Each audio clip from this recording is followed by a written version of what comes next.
রাদিয়াল্লাহু তাআলা আনহু বলেন, আমি একদিন বাহনের উপরে নবী করিম সাল্লাল্লাহু আলাইহি সাল্লামের পিছনে বসা ছিলাম। তিনি ইরশাদ করলেন, হে বালক, আমি তোমাকে কয়েকটি গুরুত্বপূর্ণ কথা শিক্ষা দেব। আল্লাহ তাআলার হুকুমসমূহের হেফাজত করো, আল্লাহ তাআলা তোমার হেফাজত করিবেন। আল্লাহ তাআলার হুকুমসমূহের হেফাজত করো, আল্লাহ তাআলা তোমার হেফাজত করিবেন। আল্লাহ তাআলার হকসমূহর খেয়াল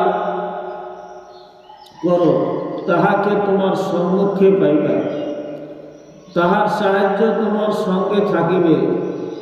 যখন চাহিবে তখন আল্লাহ তাআলার নিকটে চাহিবে, যখন সাহায্য চাইবে তখন আল্লাহ তাআলারও নিকটে চাইবে।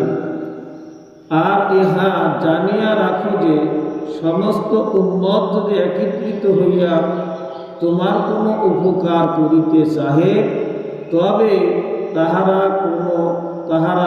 তোমার একটুকু উপকার করিতে পারিবে, একটুকু উপকার করিতে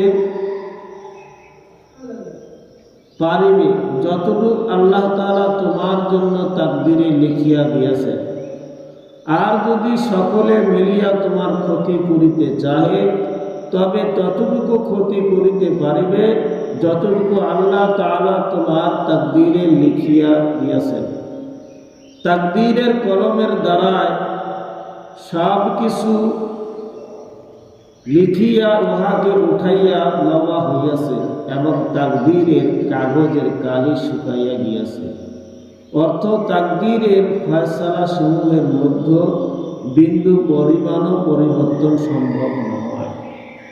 বেশক ও জীবন সে করে গেলা জীবন দিশা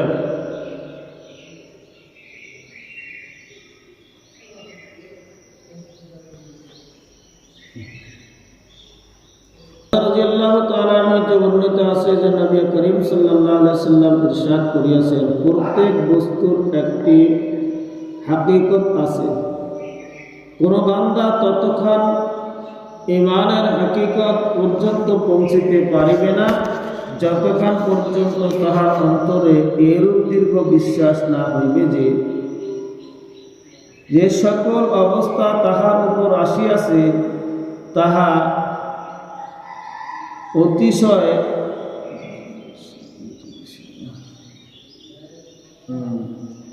যে সকল অবস্থা তাহার উপর আসিতেছে তাহা আসিতই, আর যে সকল অবস্থা তাহার উপর আসে নাই উহা আসিতেই পারিত না।